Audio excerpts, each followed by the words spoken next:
Hello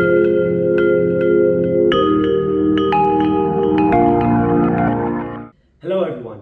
Today we're going to be taking a look at PPFs and opportunity cost. PPFs are also known as production possibility curves or production possibility frontiers. This is their diagram, although before we look at the diagram, we should understand a few definitions first.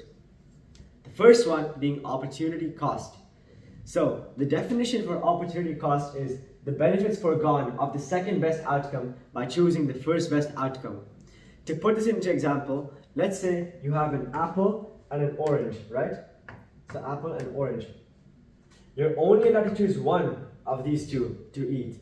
So if you choose the apple, then you're missing out on the benefits that the orange could have provided you with. But if you choose the orange, you're missing out on the benefits that the apple could have provided you with. This is the cost you're bearing of having to choose only one and missing out on the benefits of another, and that's the cost. So that is what we mean by this definition. But when we say this, we're also making an assumption that people will always choose the most rational or make the most rational decision. What is a rational decision? It's basically the decision that is most favorable and most logical, that will reap the most benefits by making a decision. So we make sure that we hold an assumption in here. And why even do we have to consider opportunity cost in the first place? It is because we live in a world where resources are not unlimited and they're scarce. So because we have unlimited wants and unlimited needs, so this is a link back to the first video of limited, or the second video of limited needs and wants, we know that we live in an economy where the resources are scarce. So we have to make sure that we allocate our resources and allocate or distribute our resources most efficiently. And that requires making a choice on what to distribute, what to allocate, and what to consume. And therefore, we have this opportunity cost. Now, if you look at this next diagram, or the next definition, it's resource endowment. Now, what does resource endowment mean? It's the resources at a country or firm's disposal. In this case, I mentioned firms because we're going to also be looking at microeconomic PPCs alongside macroeconomic PPCs. But when we say resources, we're talking about the FOPs. So we know there's 4 FOPs, right? And we can say that the FOPs, the acronym for them is CEL. C being capital, E being enterprise, L being land, and the other L being labor. These 4 FOPs make up the resources that a firm or a country has. And once they use those resources, they have this basically a tank or a basket of resources. And that tank or basket is resource endowment. It's the country or firm's resource endowment. Now, moving on to the diagrams. So, here we have a microeconomic PPC and a macroeconomic PPC. Whatever laws apply to this diagram apply to the macroeconomic diagram as well. The only difference being that in microeconomic diagrams or microeconomic PPC, we look at specific goods produced by a specific firm.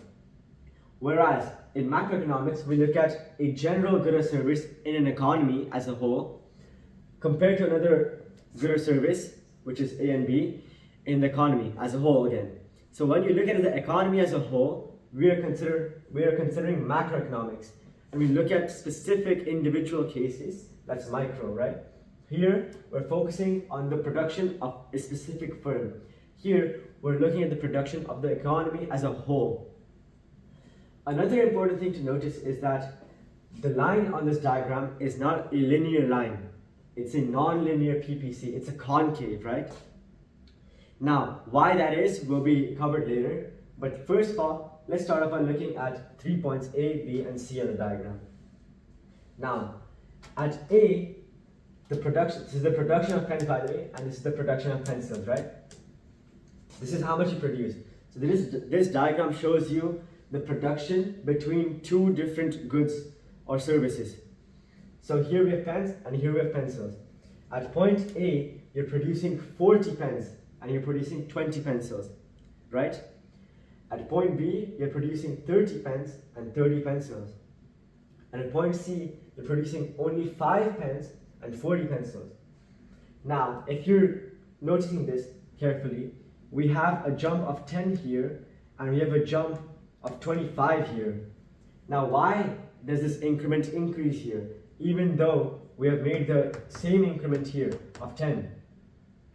This is because the PPC is concave. Why is that? So, here, when we're producing pens, and here when we're producing pencils, the more we shift towards this side, the more loss of FOPs there is for pens, right? Because you're investing FOPs now to produce more pencils. So from 20, you go to 30. From 30, you go to 40. For the jump from 30 to 40 is costing you more pens, right? Because you can produce 25 less pens only to produce 10 more pencils. And from 20 to 30, if you produce 10 more pencils, you miss out on 10 pens. So here, you're missing out on more pens you could produce, and you're only gaining 10 pencils here. So the loss here is not that justified by the increase in the production of pencils. So whenever we are closer to this point or this end of the PPC, we can say that it's more favorable to produce, the FOPs are more suitable to produce more pens, because there are so many more pens you could produce with those FOPs than you could produce pencils with those FOPs. The same goes for the other way around. If you move from C to A, now you're producing 40 pens, right? So that's from 5, you go to 40. But then, when you go from 5 to 40 here, you have a big loss in pencils as well. So what we say is that if we move to one end of the PPC, the closer we get to one outcome, the closer we get to one end, the more suitable the FOPs are to produce the other thing. So here, the more closer we get to pencils, the more suitable the FOPs are for pens. And the same goes the other way around. Because the increment is changing, we can say that we can see the law of increasing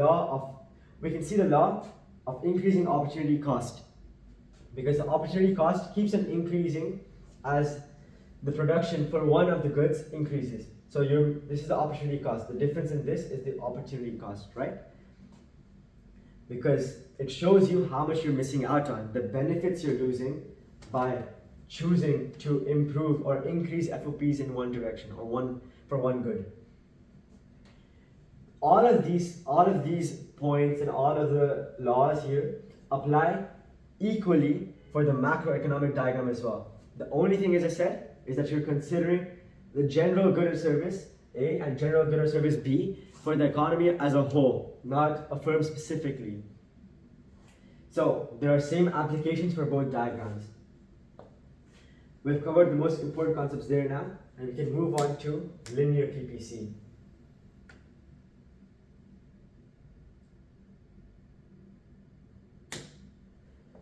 So here we can see what happens if the PPC was linear. Before we justified why the PPC was concave, and here if the PPC is linear, we can see that there's a constant opportunity cost. How is that? Because the increment here is the increment that is here, right? It's equivalent.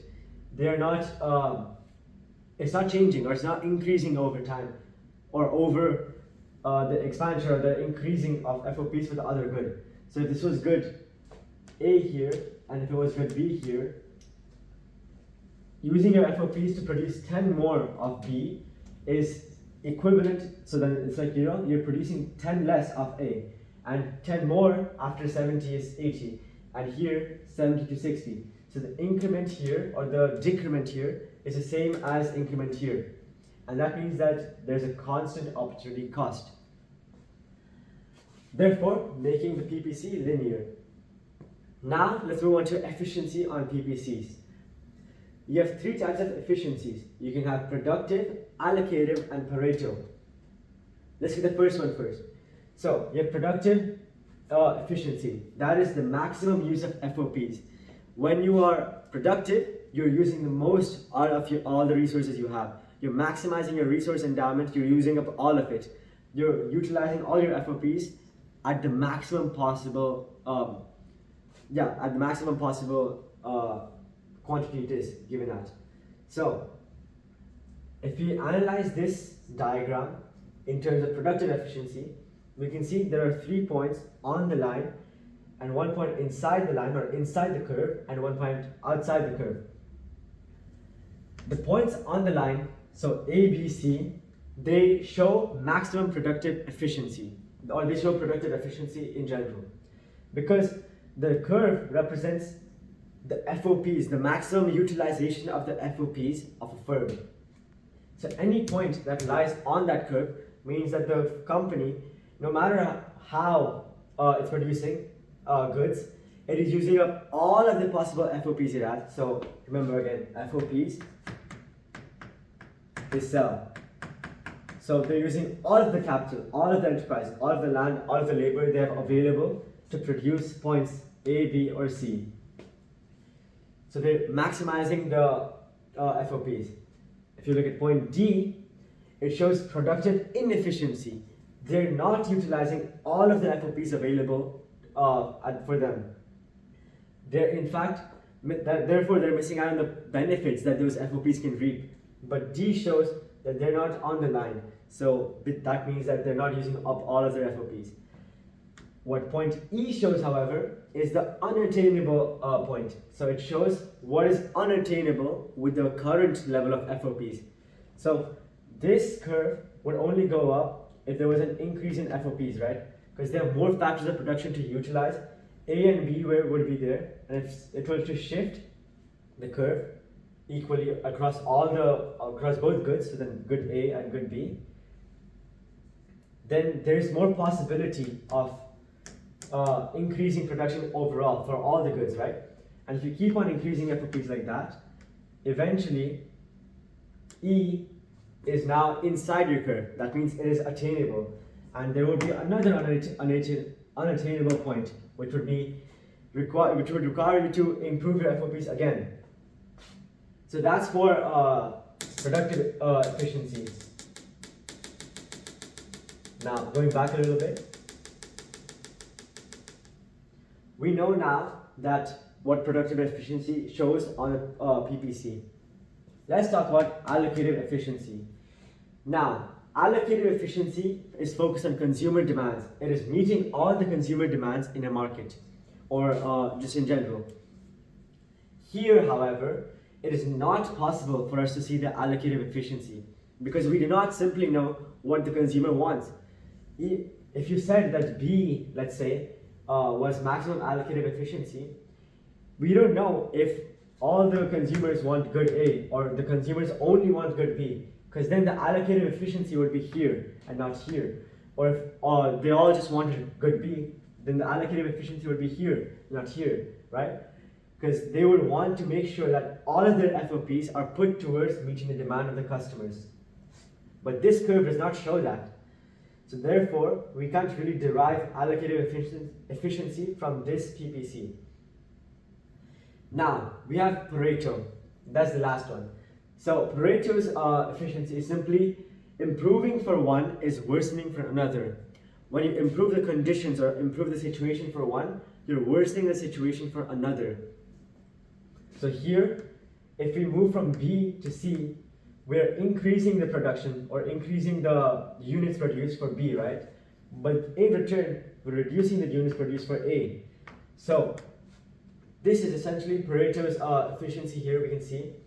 And so what we're trying to do, we're trying to show here using Pareto's efficiency that when we go from B to C, there will be an increase in efficiency for one, so in this case good B, but a decrease in efficiency for another, so that's A right now. And those are the three efficiencies summed up. Now we can also elaborate more on how PPC curves themselves would shift. So if you had a higher PPC curve where A and B had an equal distribution of resources again, then it's a different case, but we'll cover that in a different video because it's a whole other topic for PPCs. But that was PPC summed up and opportunity cost as well. Thank you for watching.